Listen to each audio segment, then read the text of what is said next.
कुंभमेळा हा हिंदू धर्मातील सर्वात मोठा आणि पवित्र धार्मिक उत्सव आहे। हा मेळा दर 12 वर्षांनी 4 प्रमुख ठिकाणी भरतो: प्रयागराज, अलाहाबाद, हरिद्वार, उज्जैन आणि नाशिक। याशिवाय प्रत्येक 6 वर्षांनी अर्धकुंभ मेळा आणि दर 12 वर्षांनी महासंगम म्हणून महत्त्वाचा प्रयागराज येथे भरतो। कुंभमेळ्याचे महत्त्व विष्णू पुराणात वर्णन केले आहे।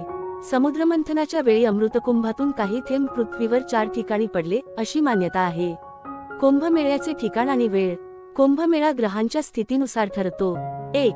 प्रयागराज, गंगा, यमुना आणि अदृश्य सरस्वती संगमावर। 2. हरिद्वार, गंगा नदीच्या काठावर। 3. उज्जैन, क्षिप्रा नदीच्या तीरावर। 4. नाशिक, गोदावरी नदीच्या काठावर। मुख्य आकर्षण: शाही स्नान, साधू संतांचा पहिला स्नान सोहळा, ज्याला मोठे धार्मिक आणि आध्यात्मिक महत्त्व आहे। अखंड भजन कीर्तन, वेद, पुराण आणि संतांच्या वचनांचे पठण आणि गायन। संन्यासी आणि साधूंचा प्रवास, विविध आखाड्यांचे साधू मोठ्या थाटामाटात कुंभमेळ्यात सहभागी होतात। अध्यात्म आणि प्रवचने, धर्मगुरू आणि संतांचे प्रवचन मोठ्या संख्येने भाविक ऐकतात।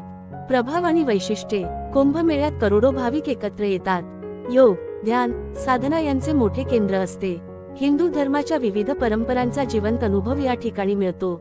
निष्कर्ष: कुंभमेळा हा श्रद्धा, भक्ती आणि अध्यात्माचा संगम असून तो जगातील सर्वात मोठ्या धार्मिक उत्सवांपैकी एक आहे। लाखो भाविक आणि संत यामध्ये सहभागी होतात, त्यामुळे हा मेळा भारतीय संस्कृती आणि धार्मिक परंपरांचे प्रतीक मानला जातो। अशाच नवीन व्हिडिओ पाहण्यासाठी चॅनलला सबस्क्राईब आणि शेअर करा।